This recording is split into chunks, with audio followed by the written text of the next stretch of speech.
Thank you for joining us for Conversations with the Commish.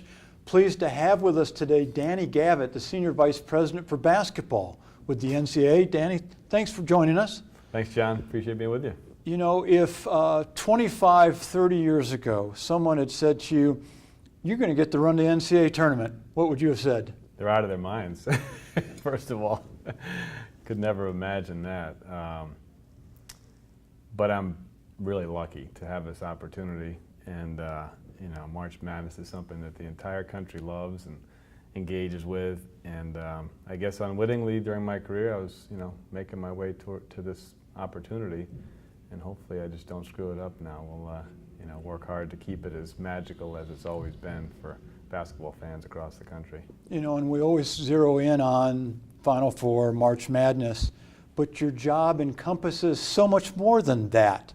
What all do you spend your time on? Yeah, it has grown, John. I've been at the NCAA now for 6 years and started as the Vice President of Men's Basketball Championships, just really focused on running the championship, but it has evolved into oversight now of women's basketball as well, although we have a Vice President for women's basketball, Lynn Holtzman, who does a great job overseeing those championships. But it gets involved with legislation around basketball and playing rules around basketball and officiating and strategic kind of thinking about the sport nationally, and working with our conference partners and television partners and the like to try to help to grow and and improve the game collegiately. And so that's a neat opportunity too, because I've had some experience as a long time ago as an assistant basketball coach and as an athletic director and in the conference office, where I've really been involved with kind of things strategically, and it's I'm enjoying having the opportunity to try to help the sport and the NCAA overall in other areas rather than just in championships. You know, you've spent time as a student athlete in a coaching role, in an administrative role on an institution, an administrative role in a conference office. Now you're in the National Association office. You know what? Do you think you could do the job you're doing without all of those previous experiences? Not as well. It doesn't mean to say I'm doing it well or not, but without a doubt, all of those experiences have helped me enormously in what I'm doing now. It's a great question, and when I talk to younger people in our business, I share that with them. That I didn't know as I was going through my career that I was gaining this experience in these areas that now I have oversight of and have responsibility for. But in each one of the stops, I learned a lot about the game, about management and administration, and all the different things that we need to be responsible for at the NCAA. And again, in partnering with conferences and coach association and all the other people that engage in our sport. Do you have a favorite Final Four moment or moments? Well, geez. Probably, I think maybe my very first Final Four, which is just incredible in hindsight, was the 1979 Final Four, Michigan State and Indiana State, Magic against Bird. And so yeah, that one was special because it was the first, and then of course it was so historic as well. But even in just my 6 years at the NCAA, I've had the incredible opportunity to sit courtside when Chris Jenkins made the shot for Villanova at the buzzer in 2016 to win the national championship for Villanova, and North Carolina the following year, and their incredible run and championship in Phoenix in 2017. So every year is special, and you don't know. I mean, who would have guessed going to the tournament last year that the star of March would have been Sister Jean? Absolutely. We go into opening weekend of the NCAA tournament. 32 games going to be going on over that time span. Where are you and what are you doing? Good question. I go to Atlanta, where one of our two TV partners has their headquarters, Turner Sports, and I sit there with the team that we have assembled for all 4 days, and in communication with all 8 sites that host the first and second rounds of the tournament, and make sure that things run smoothly from there. We've got screens so we can monitor every single game and what's going on with weather and security and team travel and officiating and everything else that goes on. So rather than try to jump around 8 different sites, it makes more sense to have a central kind of command center. That's where I am. Well, and you're probably exhausted by the time you get to that weekend, because the previous week you and the committee and all sorts of staff are probably locked on a floor up in New York trying to make selections. What do people not realize or know about that process, about that week, that would maybe help them better understand what goes into fielding the 64, 65 teams? Well, I guess the first thing I would think of is that the committee does all of their preparation work starting on the very first day of the season. Literally this year, Tuesday, November 6th, they start watching games, monitoring, statistics and ranking systems and evaluation of teams. So, kind of like, taking a college course and you're studying the entire semester. They spend weeks and months preparing for selection week and trying to get to know teams as well as they possibly can to evaluate them appropriately. And I'd say the other thing that people wouldn't maybe have a full appreciation for is that the painstaking detail with which they consider teams and evaluate them, and the incredible ethics that they do their work in.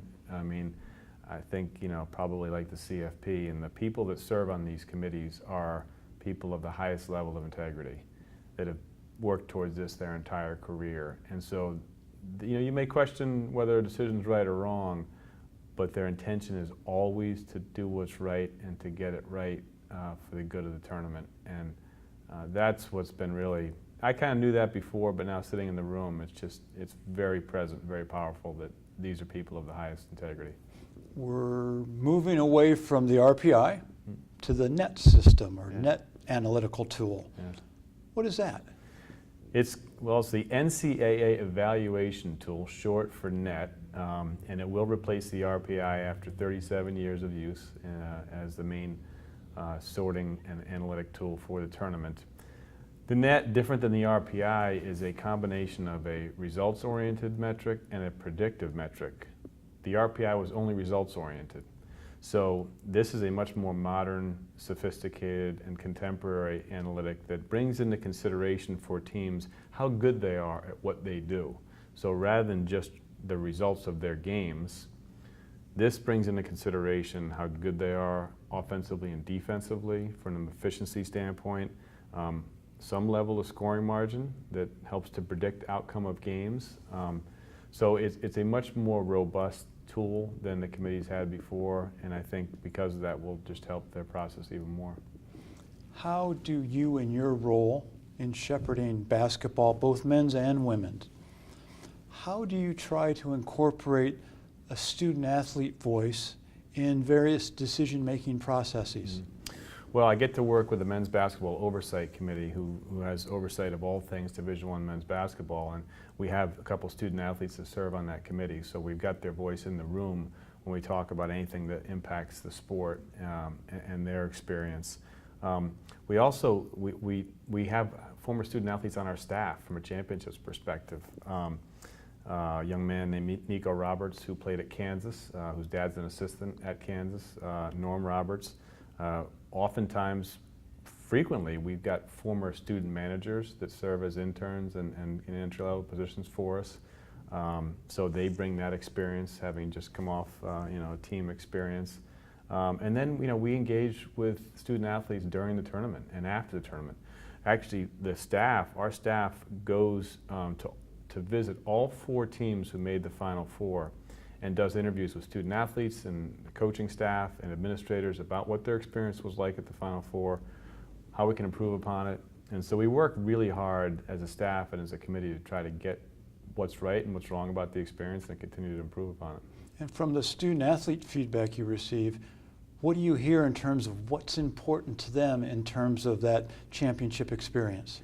Well, I think it's it can maintain the excitement that they all come in with the understanding what March Madness is because they've watched it growing up, and so they want to, that same experience in a very personal way, and so that's one thing. And the other thing that comes across pretty loud and clear is their families, because most of them are fortunate enough to have family that go and watch them in the tournament, and so how the families get to interact and engage and be around that experience is part of it as well. Try and guesstimate, put on your wizard hat, and 5 or 10 years from now, what does the tournament look like? Well, we'll probably be watching it slightly different, or just like we watch sports differently now than we did 5 years ago. The devices may be smaller, you know, they may be, we maybe have more behind-the-scenes experience in watching the tournament. You know, like you're in the locker room on the bench, you know, and things that fans really seem to love about, you know, that kind of authentic engagement that they seek. You know, I've always imagined, I don't think it's going to happen soon, but I've always imagined, like, would it make any sense at some point to have an international experience in the tournament? And, you know, I don't mean necessarily in Australia, but maybe Canada. You know, have a first and second round or regional. I mean, basketball is very popular, as I think you all know, in this area of the country, in Toronto and in Montreal, and we've got a lot of college basketball players from Canada. So I think we need to, you know, think outside the box long term about things like that and how we grow the tournament and the excitement around it. There's been some interest by the membership to consider expanding the field a little bit. I don't know how I feel about that personally yet. We haven't really had a chance to evaluate that, but I understand it because you want to be part of it. And every year it's hard when, you know, there are a few teams that are good enough to play in a tournament that can't make it because there's only 68 of them. It's probably not very valuable if you're not disappointed. Yeah. If you're in the field. That's true. I mean, I think that's, the committee agonizes over those decisions, as you can well imagine. But one of the things I think, you know, globally that makes this tournament so popular is all the talk about who's getting in, who's not getting in, you know, what's the bubble like? I mean, you think for weeks leading up to the tournament, there's talk about that, right? And then evaluation after Selection Sunday about what the committee got right and what the committee got wrong. And I think that along with the bracket, for sure, and the filling out of the brackets and the busted brackets is part of what makes the tournament so popular and special. What keeps you up at night thinking about the tournament? Security, safety, you know, at every round of the tournament, but particularly probably the Final Four, because it is such a really worldwide, incredible event at the scale of a Super Bowl or World Cup. So that's what worries me. And then just the integrity of the sport in general. You know, scandal, maybe particularly around betting, especially as we enter this new world in the United States where it'll be legal. You know, sports have been challenged historically by, you know, scandal around that. And so, you know, those are two maybe extreme examples, but you asked the question, so that's where it is. Is there someone or maybe a couple people who have been just incredible influences on your life and the paths you've chosen? Well, my late father, who was a basketball coach and athletic director and commissioner, actually served on the Division I men's basketball committee as a chair at one point. Certainly he was, as was my mom. And then I've been really blessed with mentors. I worked for Rick Barnes as an assistant coach 25 years ago. He taught me an awful lot. The president that I worked for as an athletic director is still there and was a great mentor as well. And then a lot of the folks that I've engaged with at the NCAA, committee members in particular, have been great role models, and some NCAA staff, commissioners. I mean, I've been lucky to know and be mentored by a lot of different people. So hopefully I'll have that opportunity myself as I go on my career. Danny, thanks for joining us. Good luck on the upcoming season. Thanks, Commissioner. Good to be with you.